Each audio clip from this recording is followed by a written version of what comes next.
stories from the commie days and after. Continuing with the Hadrian series, I mentioned some of the crazy things we were doing back in the day. Going in the girls' dormitory to talk, to find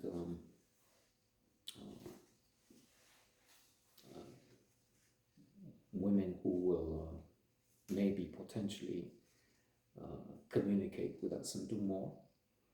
And then at one point we were in in the one near the opera dormitory for students in languages and from some other faculties, I guess, architecture, geography, geophysics, some of them.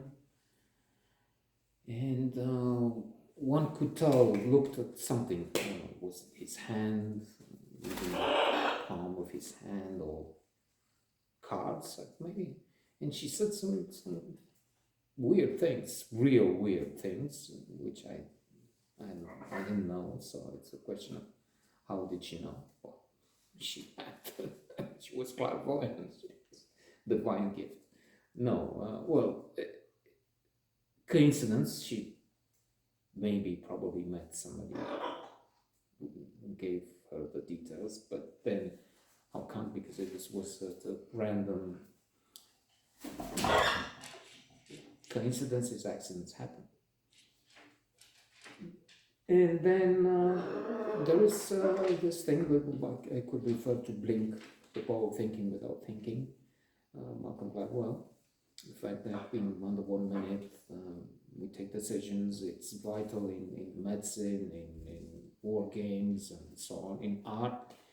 And some people have the gift of not reading your mind, the future, things like that. But still, they whereas we all have this thing with a blink, the power of thinking without thinking. For them, it's more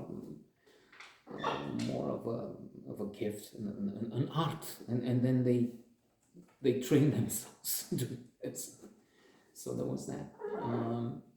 At that time, we were claiming to, and did try to sell some mărțișoare, some of those things they use for first of March to make some money, but also more interested we were in finding the perfect girl,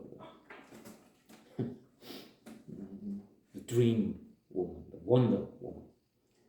And at times it worked to some extent, for some days, for some conversation. And another place where we did crazy things was the Black Sea coast. I mentioned we were going to the nude side, and the nudists were a nude colony, if you will. Not thousands, but maybe 60 up to 100 were using that area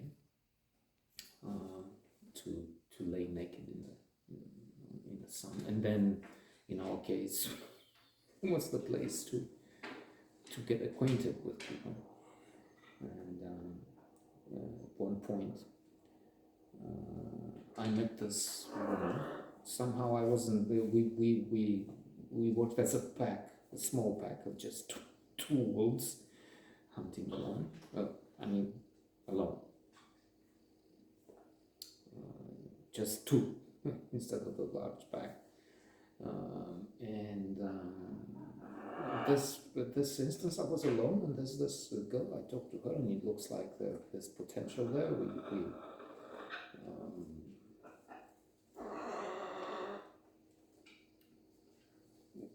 I see no problem. She's open. She's interested. There's maybe even some chemistry there, but only to find at one point that in fact she had already talked to Hadrian, and this is it. A certain moment, there was no barrier. I mean, we both being with the same woman, the least once, and maybe get to that. But this was different. She was the daughter of a famous radio announcer, radio commentator, guy with a when there was a football match, he was the one telling you, John passed the ball to Michael, and Michael is shooting a goal, and you see what I mean. One of the important ones, if not the most important one. A strange girl, quite a few levels, and interesting, attractive, yes. In fact, she was Hadrian's girlfriend, lover, partner for a few months, I guess, and then finished. But later on in '96, while I was in Atlanta for the Olympics, again, we'll get to that someday, Michelle, with AT&T, I met her there, and that was a period that spent 6 weeks, maybe close to 2 months in America, not just in Atlanta. Yeah, it's more like 2 months, because about 5 or so were only in Atlanta for the games, and a little before, and maybe a day or two after the closure, to pack, to everything. And then some days in New York, to see my sister in Chicago, also New Jersey.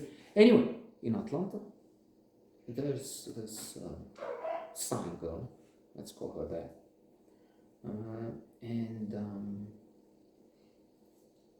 for the quite long period staying there and visiting the other person, there was a major problem with sex, having sex with someone, anyone.